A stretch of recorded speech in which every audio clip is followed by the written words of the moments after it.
सभी को जय श्री कृष्णा। स्वागत है आपका संस्कार कथा चित्रण में, जहां हम सुनाते हैं उन पावन कथाओं को जो केवल सुनने भर से मन को शुद्ध, आत्मा को प्रसन्न कर देती। दोस्तों, आज हम लेकर आए हैं एक ऐसी कथा जो न केवल भगवान विष्णु के जागरण का प्रतीक है, बल्कि यह भी सिखाती है कि सच्ची भक्ति केवल व्रत और उपवास से नहीं, बल्कि निर्मल हृदय और सच्चे भाव से होती है।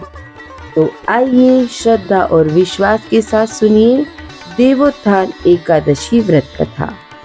अंत तक अवश्य सुनिए, क्योंकि इसके अंत में छिपा है वो संदेश जो आपके जीवन को भी ईश्वर के निकट ले आएगा।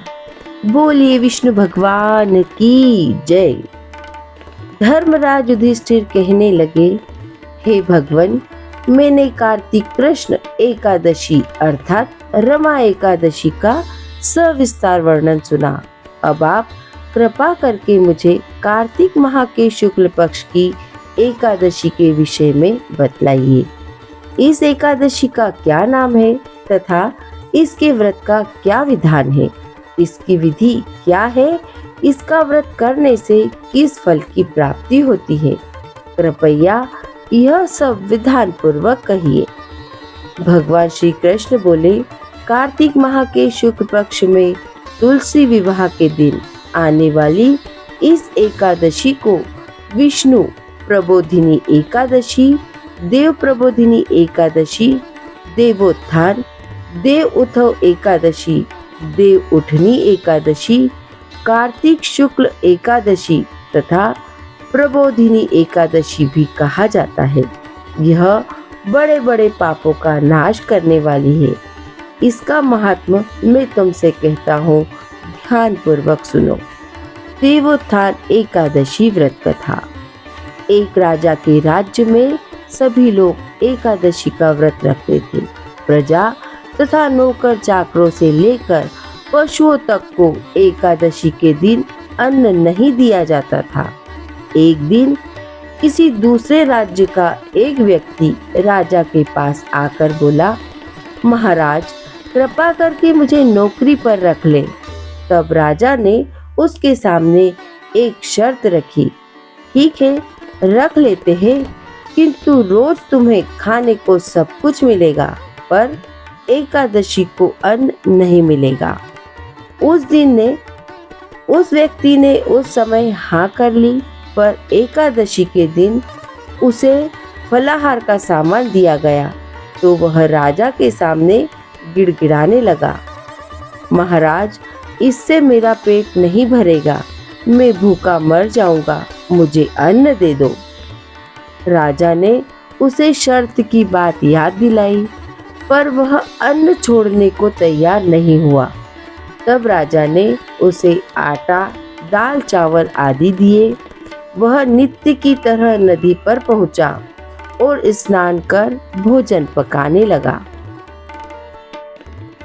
जब भोजन बन गया तो वह भगवान को बुलाने लगा, आओ भगवान, भोजन तैयार है। उसके बुलाने पर पीतांबर धारण किए हुए भगवान चतुर्भुज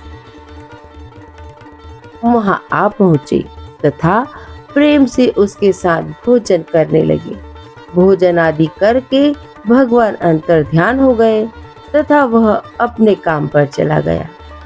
15 दिन बाद अगली एकादशी को वह राजा से कहने लगा कि महाराज, मुझे दुगुना सामान चाहिए। उस दिन तो मैं भूखा ही रह गया।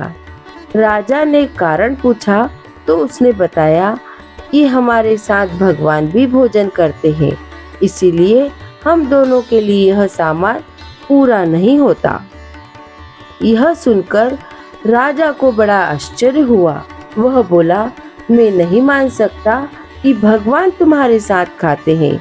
मैं तो इतने वर्षों से व्रत रखता हूँ, पूजा करता हूँ, पर भगवान ने तो मुझे कभी दर्शन नहीं दिए। राजा की यह बात सुनकर वह बोला, महाराज, यदि विश्वास न हो तो साथ चलकर देख ले। राजा एक पेड़ के पीछे छिपकर बैठ गए। उस व्यक्ति ने भोजन बनाया तथा शाम को भगवान को पुकारा, परंतु भगवान नहीं आए। अंत में उसने कहा, हे भगवान, यदि आप नहीं आए तो नदी में कूदकर मैं प्राण त्याग दूंगा। लेकिन भगवान नहीं आए। तब वह प्राण त्यागने के उद्देश्य से नदी की तरफ बढ़ने लगा। प्राण त्यागने का उसका दृढ़ इरादा जानकर शीघ्र ही भगवान प्रकट होकर उसे रोकने लगे और उसके साथ बैठकर भोजन करने लगे। खा पीकर वे उसे अपने विमान में बिठाकर अपने धाम ले गए। यह देख राजा ने सोचा कि व्रत उपवास से तब तक कोई फायदा नहीं होता जब तक मन शुद्ध न हो। इससे राजा को ज्ञान मिला। वह भी मन से व्रत उपवास करने लगा और अंत में स्वर्ग को प्राप्त हुआ। बोलिए विष्णु भगवान की जय। देवउठनी एकादशी का सार और तुलसी विवाह का संकेत।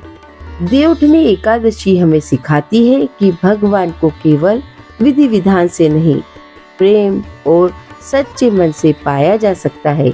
यह दिन केवल उपवास का नहीं बल्कि आत्मिक जागरण का दिन है।